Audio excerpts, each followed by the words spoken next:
guys, Gina with Sidewalk Talk. Today, I'm with Olivver the Kid. Hello everybody. How are you? I'm great. How are you doing? I'm pretty good. I'm getting the full LA downtown experience. Yeah. You know, almost getting hit by cars, Yeah. the usual. Almost getting hit by a car. Classic. Like a flying rat just like almost hitting me right in the face, you know, arrests, yeah. All that fun stuff. That's what you want. Yeah. Grew up, you're born in LA? I was actually born in Hempstead, Long Island in New York. Really? Yeah. But How long were you there? Not long. I moved, okay. like I went to high school out here, so born okay. like raised in like Southern California. Okay, we're in Southern California. Like kind of a little bit deep in the valley by like Thousand Oaks. What did you and your friends like doing when you were growing up? Oof, I used to joke that the best thing to do for fun was leave. There's nothing. There's nothing. Like, what did you guys do? Even when I go back now for like holidays and stuff, everything closes at 9. I think maybe that's a big reason why we all got into music, me and my friends growing up. Oh, really? Yeah, just because there's not much to do, so you might as well. What kind of music were you listening to growing up and your friends? Ooh, a little bit of everything, but the first couple bands I was in were like Seosin, emo type, like early 2000s. I know. Yes. Bands.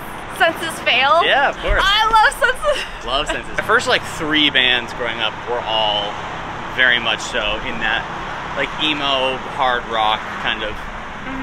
Like when I was in like all my years in high school, because I've been playing music since I was 9, so. Oh wow. Yeah. Where did you get your creative side from? I mean, playing drums, when I started playing drums, I hated it, funny enough. How old are you? I was 9. Yeah. Also, you started getting into music when you were 9, but you didn't like it? I didn't Was like. it like a forced thing? Yeah, my dad wanted me to, which I'm grateful for, because he played guitar. My brother, he had gotten my older brother into playing bass. I think just because he wanted us to eventually all jam. Which is cute. Looking Did you back. guys jam out? Yeah. Oh. We ended up playing to some Beatles songs and stuff. Oh wow. But yeah, I think just doing that for so long and being in bands and seeing, you know, other people do like the writing process on guitar and vocals, I was always like, I want to do that. You know? What point did you start enjoying doing music? I think one of my first bands, I think I was 14, just turned 14 or maybe 13. Oh, okay. When I started my first band, and then it was like, you know, I think collaboration is huge. Collaboration is like why so many people work together nowadays, because it's so much more fun working with someone else. It is. That's where you got your creative side from then. Totally. Your dad. Yeah, my dad. And did your mom have any creative sides? My mom didn't, but her mom, my grandma, played piano. Grandma Penny was a piano teacher. Grandma Penny? Yeah, and so she definitely taught me some stuff, but my parents were always super supportive, being big. Even though my mom didn't play music, she's still a big, you know, fan of music. Also, they're really supportive. Yes, totally. Oh, so at what point, like, did you decide that this is something that you wanted to do full time? It's tough because I think I made a choice pretty young when I got out of high school. I was accepted into Loyola in New Orleans, and I didn't go. Oh, you got? I went to Loyola. Really? In Chicago, though. Oh yeah, sister schools. Wow, that's so cool. And I didn't go for the first 3 years because I was so set on being in a band, and so I went to community college in Santa Barbara. Oh. And then I ended up going for music business, was my major over there. Oh, okay. Yeah. Did you finish? I did finish, and well, it's complicated. I finished, but I didn't get a degree because with 3 weeks before my last final, I left to join my old band. Wait, wait, what? You were right there at the finish line. I know. Wait, why didn't you? I had to make the choice of like. It was like a time thing? Yeah, it was like go on tour with the band that I've been working with, which I ended up being in for a bunch of years, called The Neighborhood, and we, you know, made a bunch of really cool music. Or finish school. And so I talked to my dean about it, and I was like, hey, I'm right at the finish line, like what should I do? And he basically was like, that's a job, and you're in college, in the music program, to find a job in music. You've done it. Go do that. And then if you ever want, come back and you can retake your last semester. What? So, that's such a supportive dean. Yeah. That's kind of unheard of. Also, in our same program was G-Eazy. It was at the school at the same time I was. In the same program, yeah. That's... What? So I think our dean was like, saw that like our just a talented class. Yeah, just like we're going out and actually doing stuff rather than, you know, being good in theory. We were actually going out and putting it to use in Does your dean know what you're up to now? Yeah. Do you guys keep in touch? Yeah, we keep in touch. He sent me, he lives in Mississippi now, and he sent me some bottles of cat head vodka, like for the Christmas, which just passed. Cat head. Yeah. Cat head. What is cat head vodka? I don't even know. He's just a funny guy. Does He's it a very taste southern. good? Yeah, it was good. Oh, okay. He's a very southern, like. Wow, you know. that's really wholesome to hear. Super wholesome. Wow. Yeah, he's a sweet guy. Has he been to any of your shows? Oh, I don't think so, because he was in New Orleans for so long, and there's a weird thing with touring. Maybe it's just with rock touring and not all genres of music, but a lot of rock tours skip New Orleans, which is weird. I think if we would have went to New Orleans, he would have come out. Of course. But I don't know why. We always skipped it. I only like played there like once. What's your biggest challenge that you run into musically?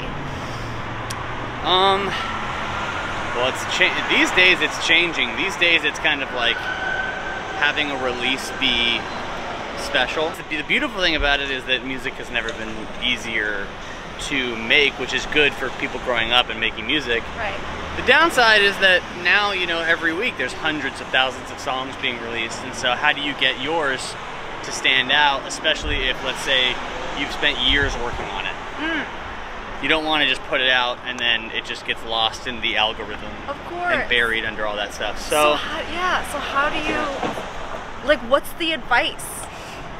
Your personal experience, like, what's the advice? I'm sure, like, that's a common question. Yeah. How do you stand out from the thousands of releases when you're, you know, like, at any point in your career?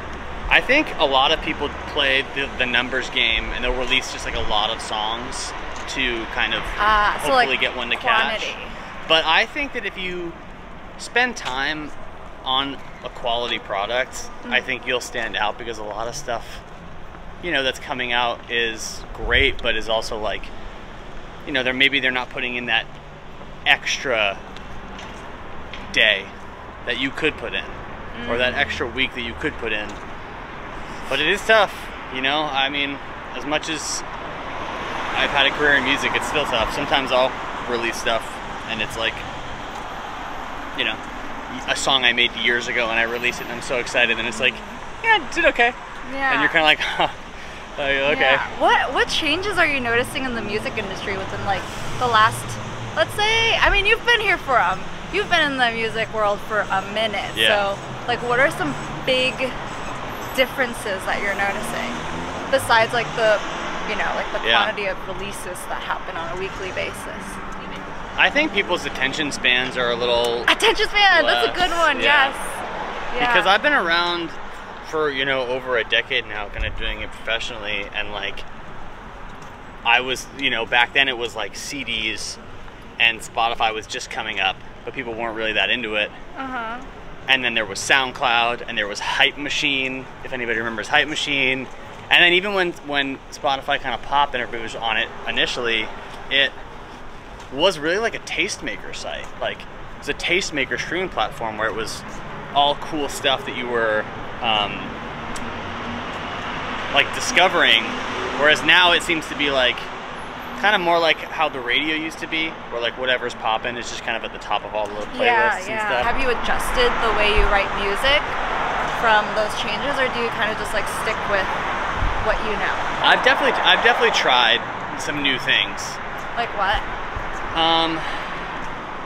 You know, smaller projects, because it would be a big bummer to make a huge, you know, I think at one point I had this like 20 song project that I was looking at, which in like 2014 or earlier wouldn't have been like a weird thing, but I was like, well, I'm kind of doing myself a disservice if I release all of this at once, rather than break it up into like maybe 4 EPs of 5 songs each, and then release it like that, and then each kind of, you know, things get more of a chance to shine and stand on their own, rather than stuff getting buried and like, you know, being track 17 on an album or something like that. Kind of going from that, I'm hearing different things as far as like how people approach releasing their music, and I'm hearing a lot now like it's just singles. Like right now is the time to just put out singles, not EPs,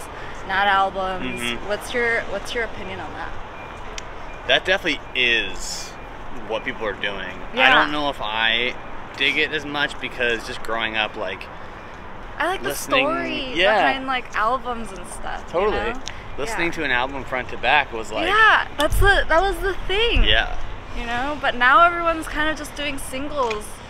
Yeah. And I don't know why is that? It's just like money, streams. I think just to give each song the chance to get on like a playlist. I see. It's like if you put out a whole body of work, they'll highlight one song from it. You'll have like a highlight track, which could maybe like get on some playlists. That's jamming. But if you're doing singles, each song gets like its own week or month or whatever. Right. Which is crazy to think about a song getting a week. Because growing up, I had the same 6 CDs in my car for like years. And now it's like you get a new song every week. That's just crazy. I didn't even notice that. It just happens so naturally and so quickly that you don't notice like how quick the music industry is just changing. Yeah. Where do you think it's gonna go in like 5 years? I don't know. Like rock, EDM. We're kind of in like this weird like Wild West right now with music, where like I'm not even sure. I think it'll still be streaming platforms, but I think some changes will like be made in terms of like how it's handled, I guess. I mean, things always come in ebb and flows. I remember like 5 years ago, everybody being like, guitar music is dead, like rock music is dead. And then if you look now, you know, like rock music is like back and is like has invaded other genres to kind of make like, you know, hip hop like with rock in it, and like EDM with rock in it and stuff like that. But it's always like ebbs and flows. I wouldn't be surprised if that is not the case in a couple years, you know?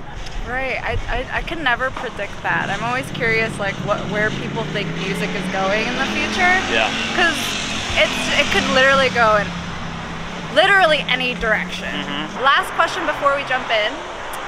What do you want to be remembered for? Wow. It's a great. It's a great question. It's a big question. Probably as somebody who really, pardon my French, gave a shit about art and about what I'm doing and about music, you know? Yeah. I think I genuinely I just want people, like, you know, part of why I do the things that I do are because, you know, I've been in different projects. I'll do a lot of stuff on like Bandcamp or you know, different kind of avenues, because I'm just trying to create cool art, you know? Yeah, I love that. All right, let's jump in. All right, let's go. What does success look like to you? Wow. Another good one. Success looks like happiness. What is happiness? I think just, you know, no matter what level you're at in music, if it's music, like for me, if I'm waking up every day and I'm in a positive mood and I'm having a good time, then I think that's success. How often do you work on music? Like every day? Or is it kind of like when you're in like a good mood? It's like almost every day for me, because my day job. Oh, you have a day job? Like day job is I write songs for like commercials and TV shows. That is so. Are you allowed to say which ones? Well, I'm technically, what's the word? Not free agent. I'm a freelance. Yeah, freelance is the word. But there's been some big ones. There's been like, I remember like there's stuff on the NHL network. What? Yeah, there's stuff on. We had That's like. so cool. I've done a bunch of stuff for like Bud Light. But it's How funny. do you even get that? You just like. Just years of work and. Wow. And like, you know. Okay. I've been doing it for like 8 Okay, or 9 so that's years. like, so you have to work. Okay, so that's a good motivator. Yeah. That is like your day job, and you have to. Okay. And it's fun because I get to do like, sometimes they'll be like, hey, we want like a reggae song or a rap song or a country song, and I have to kind of you have to like put my thinking cap on and be like, cool, how can I do that? Wow. And so it's like, you know, that's stretching so a cool. different muscle. That's so cool. Yeah. So like, how long during the day? Like, what do you think is like how long do you work during the day? Like, is it like you set like a okay, I need to work at least like 6 hours or like? It's generally like around there. Probably like 6 hours or less. Are you the morning producer or the night producer? I think I used to be night, and I'm more and more so becoming like daytime. morning. Oh, Yeah. Okay. Just as I get older, I'm like, I want to get up early and have Seriously. my coffee and It's sit in the sun and I know, and just like enjoy, you know, the daylight. You know? yeah, totally. Okay. How do you deal with writer's block? That's a good one. I think you can't force it. I think with writer's block, I really like Frank Ocean's kind of approach to writing, where he will put out an album and then he won't put out another album for like 4+ years because he goes off to live a life to write about. Whoa. You know, so I think like I didn't know that. yeah. So I think like just go like don't try and force it. I mean, obviously if you're like on a deadline or something, then get a coffee and hope for the best. Just pump it. Just go. But if you have time, you know, put the guitar down for a second and just, you know, go outside and spend the rest of your day doing something else. Go outside, go to downtown LA. Yeah. You'll get a whole bunch of life experiences Yeah, you'll here. almost get hit by a car, a pigeon. There's so much material for songwriting. So much. Ooh, this one's a good one. What piece of advice would you give younger Bryan? Ooh. Let's do musically, Yeah. and let's do personally. Personally, I wouldn't listen to myself, I know this, but I would tell younger me to relax. Oh. I tell him to chill out because I was a very stressed out person. Well, it's because of like touring and stuff? Touring, wanting to be like great and like working hard at it, but judging my whole life based on how well stuff was doing and how busy I was, and you know, and it's just like I got a lot of gray hairs on my head now, and that is like a direct result of stressing out for years and years. Do you think you like experienced burnt out? You like burnt out? Yeah. Or burning out? I think I got in my own way. I think when I was young, I was like. Why do you think that? I think I just like wanted something so bad that I couldn't see the forest for the trees. You know, I was so like fixated on the little details of stuff and like the minutia, and you know, whether it was touring or whether it was my day-to-day life, you know, my relationships and whatever. And I think if I would have just relaxed, taken 10 deep breaths. At what point did you like start to relax? Or did you ever like? Yeah, probably not till I was. Now. Yeah, yeah, super chill. Probably not till I was like 27. Oh my gosh. Yeah, so like 4 years ago for me. Oh my gosh. Yeah. Wow. But yeah, I would have just, you know, take 10 deep breaths, drop your shoulders, you know, breathe in, put your phone down, go lay in the sun. Yeah. And like I would have been like, drink some water, and I bet you'll feel better. Yes. Yeah. Take a nap. Literally. Yeah. Always just sleep, eat good food. I used to be such like a vampire nighttime guy that now I'm out in the sun. I I love all that. And Yeah. if me back in the day would have just like sat in the sun and ate an apple and drank some water. I just didn't I know bet you I how would've like most producers, they like prefer to work at night because like less distractions, right? Yeah. But like you're staying up until 5, 6 a.m. Some people. I'm like, how do you do that? That can still be fun if you're, especially if you're in like not a party atmosphere, but if you're like having a really good time with your friends, you know, then nighttime can definitely still be fun. But yeah, I definitely prefer the day. The day. Oh yeah, advice you would give yourself on a musical. Ooh.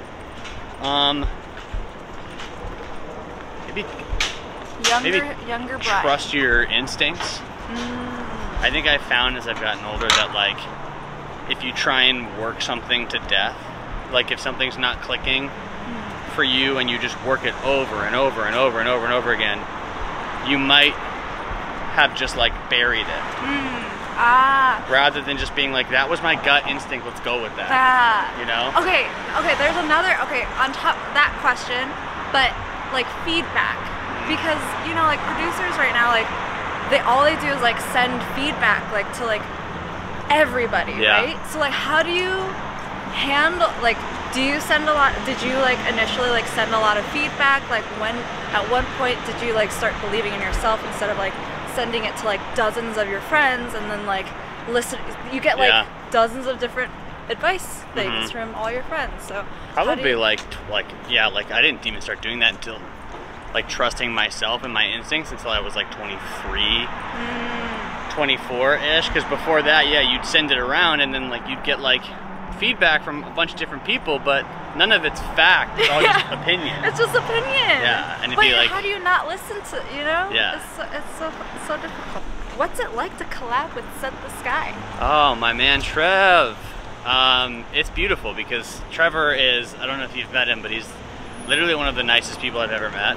So nice. I mean, that whole crew. I've heard amazing. Yeah, the Sad Boy crew. Trevor, Dabin, Day, Mike, Millennium, like all those guys, they're all so nice that it's great to be able to make music with somebody that you know, can blow your mind musically while also like you're having a great time, and also it's very positive. It's a very positive experience. So a lot of times you get like one of those three things or like two of them, but it's very rare that you can make music with someone and you're like, cool, not only are you very talented and I respect what you do, but you're also a great person.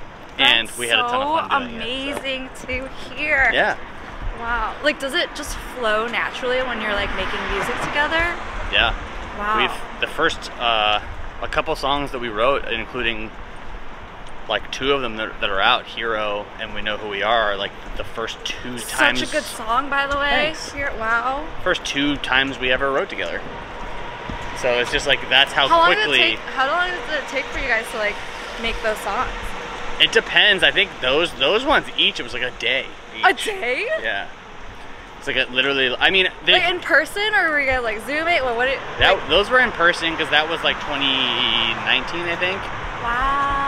Obviously, it's not a day for him. I know that Trevor's workload on stuff like that is more intensive than mine, because he's got to go back and like add in all of the bells and whistles and everything. But as far as the songwriting goes, like started and ended them in like a day. Wow. Yeah. That's goes back to trusting your instincts too. That's very impressive. Yeah. The songwriting in one day. That's skill. That is skill.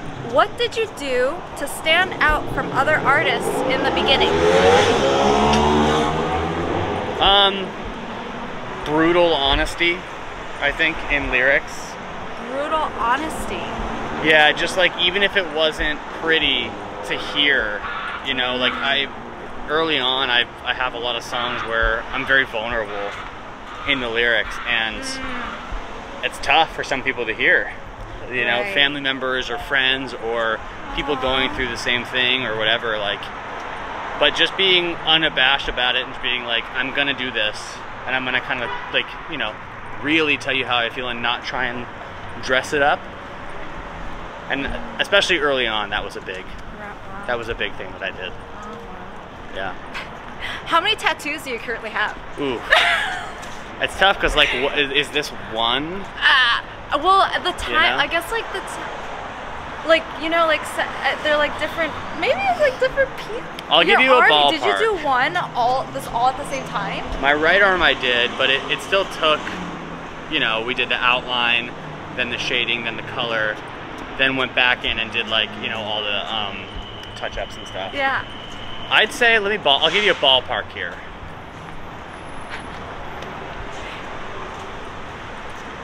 40 something? 40. Probably. Do you remember your first 3?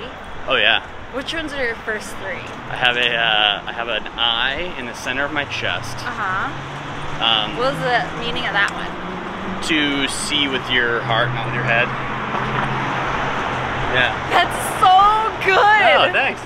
Wow! Also, it was, fun fact, I don't know if any of this rings any bells with any viewers, but Jake Hayes did it, who's a great musician, whose mom is Sherry Curry from the famous band The Runaways from like the 70s.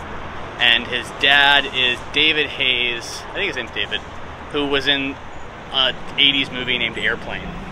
Ah. Yeah, probably more info for like your parents would know who those people are, but still really cool. Oh, that's so cool.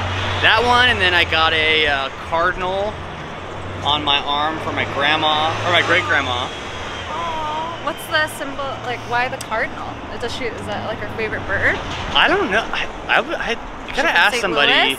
not from St. Louis, but when my grandparents and great-grandparents on my mom's side back east got buried, they all put an animal on their tombstone. So I have them all here, so it's a cardinal and a butterfly and a hummingbird. Oh. But I don't know why, but that was those were the first ones that I got, because family, you know. Yeah. And the third one was like a butterfly? Yeah, it was the cardinal, the butterfly, the hummingbird, the eye. Which one's your favorite one? That I have? Yeah. All of them? What would it be? Are you gonna get more? Yeah. Where? Like what? I'm getting my whole back done. What? In over summer, yeah. Oh wow. In June. What are you getting? It's a bunch of stuff. It's very like 80s fantasy, like sort of like almost like a biker style meets like 80s nerd fantasy. I literally have no idea what that means. Yeah. Wait, what? So like, yeah, what did you ever would see that like even look like? you ever see like really old like drawings in the 80s of like wizards and stuff, and how they're like, they look so vintage and like old and weird and kind of like metal. Yeah. Metal looking. Okay. Like there's a guy that does a lot of my tattoos named Spider Sinclair, who does really cool back pieces with stuff like that I really like. Yeah. I'm curious to see what it looks like. Favorite country to travel to? Ooh, Australia's up there for really? sure. Oh, yeah. that's like my bucket list. What's your favorite thing in Australia? I did a really cool festival there called Laneways, where back in 2013, I think, where we got to play every major city there. Or I don't know if it's every, but we did 5 shows. Oh wow. And just seeing like the slice of life, like obviously it's beautiful, and like we went to the beaches and stuff, but just like seeing how people live and like trying the food and seeing the nightlife and meeting the locals and getting the coffee shops, like it was just, and it was like the perfect temperature. Like stepped off the plane and it was like 85, and I was like, oh, let's go. A whole tour in this. I'm so jealous. Yeah, that's up there. And what's the second favorite? Second favorite might be Canada. Canada. Yeah. I heard Canada has the nicest people I've ever met in my what do you guys feed Canadians? Davin's from Canada. Oh, is he? Yeah. Like they're literally the nicest people I've ever met. Yeah. And I'm a big hockey guy. So I like Canada because I go there and I like can talk to anyone about hockey and they're into it, and I'm like, yes. Favorite childhood memory? That's a good one. I would say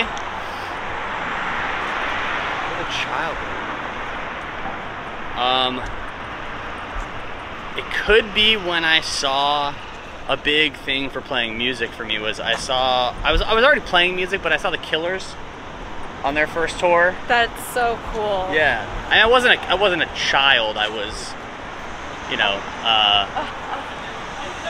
14. I was like probably like 13, maybe 14. So not a child, but it sticks out. How was that? So good. The Killers? And their first album with Mr. Brightside and all those songs, like, just seeing that. And I saw them on stage and I was just like, that is what I want to do. Yeah. And that really sticks out. Maybe also getting my first drum set was big. Oh. You know. Biggest fear? Ooh, there's a lot of them. Heights is a big one. So you would never skydive? I might, just to like, I'm a big like face your fears person. Ooh, okay. But I'll tell you what I would never do actually, so maybe this is number one, is I'm very terrified of like the open ocean. Yeah. Dude, where like there's no land. Terrifying. Yeah. And you don't know where the bottom is? Yeah. That's why I would never do like a cruise, I don't think. Because it's just like... No chance. Yeah. I've seen Titanic. Yeah, I'm not trying to get into that. Yeah. Nope. Or any sort of like very long boat ride. I could do a short little thing. I do get seasick too, so that doesn't help. But if I went so far off the coast that I couldn't see it anymore... Yeah, no thank you. My anxiety would be like through the roof. Yeah. No, I totally... That's my same fear. So. Yeah. Yep, I get it. Worst job you've ever had? Ooh. Did you have any like what other jobs did you work? Yeah. Were you always in music, or did you have any like side jobs? Oh yeah, I worked at pavilions growing up, like bagging groceries. Really? Like grocery store at like Ralph's or something like that. It's called Pavilions. That was pretty bad. But I also was an intern for a while where I was helping a company move offices, which sucks. Oh my God. Moving in general sucks. And it's like I'm moving documents, so I had to like keep everything organized and move it. Yeah, and I was an intern, so I wasn't being paid. So that was maybe the worst. Yep. That's sad. If you could have any superpower, what would it be? I've thought about this a lot. And? I've thought about this a lot. I believe the correct term for it would be telekinesis. Why? Your ability to move stuff with my mind. Why? Like, what made you? You thought about this a lot. You have a reason. Oh yeah, because I think it's kind of a cheat answer, because I think that you can make yourself fly. Because if you can move stuff with your mind. Oh my God! I could do that. I get that. Wow, you really thought about this. Oh yeah, on tour it's like a classic, like we're on an 8-hour drive on tour question, and teleportation's up there. That's number 2. Oh yeah, that would be nice. Yeah, nowhere play. Yep. I just think moving stuff with my mind would be just so helpful. Heavy things, you know, things that are just far away. Right. And I could have fun with it. I can fly myself. You know? I've never thought about that. Yeah. Oh wow. I think I might have to change my answer. That's such a good one. That's like 2 in 1. I really like that one. Teleportation's up there for sure. How do you think you've grown as a person since you first started? Jeez. Yeah. I mean, that's also that's whew, a lot. Oh yeah, a lot. I mean, I always joke that like your perspective on life, like totally. You know what I mean? Like you said how stressed you were before, like what made you realize like not to be so stressed and like take a step back? Like how did you get into that mindset?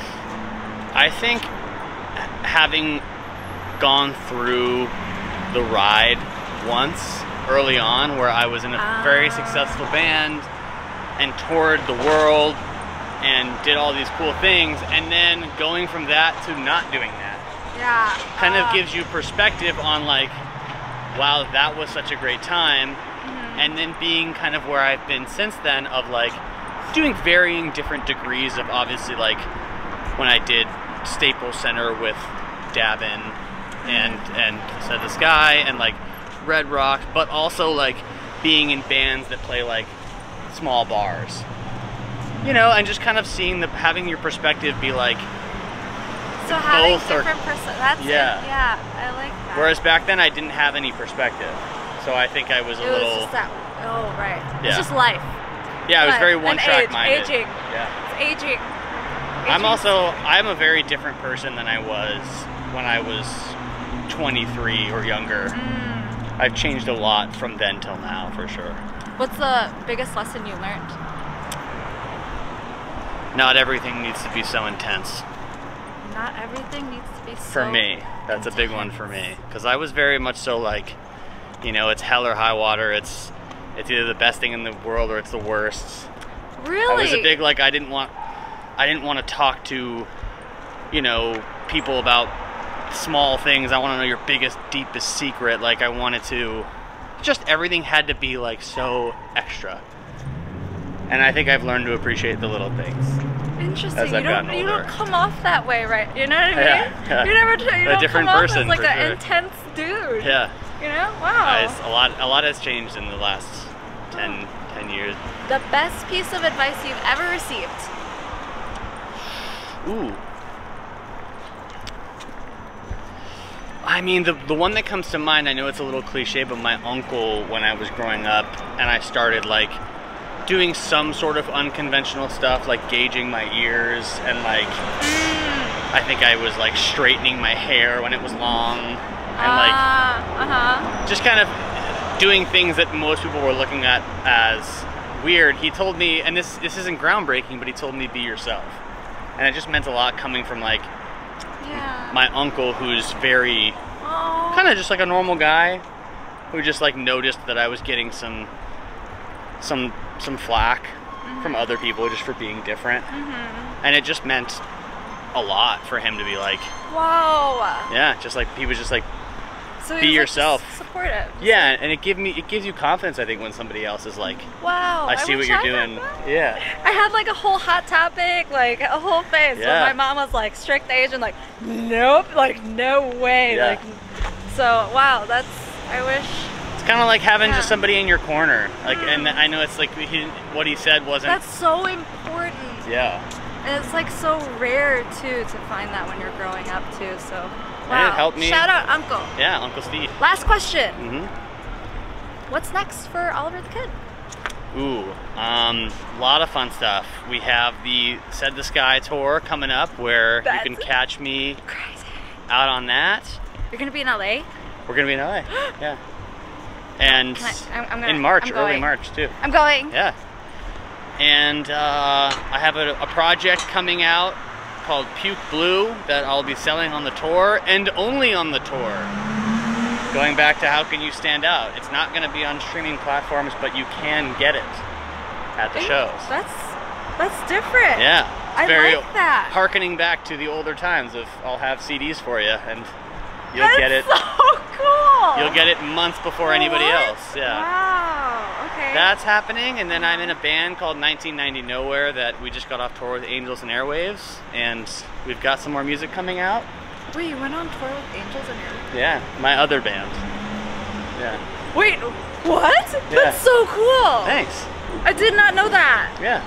It ended in, our last show was at the Palladium in November. Early November. Yeah. Dude, you are like multi-talented. I'm all over the place. Moly. It is, yeah, it's a lot to keep track of, but oh, wow. It's fun. And we got some more music coming out. That's what I've been in the studio for lately, and yeah, hopefully some tours for that later this year too. Well, Bryan, thank you so much for being part of this interview. Thank you. Thank you guys for watching. Yeah, thanks for watching. Bye. Bye. Wow.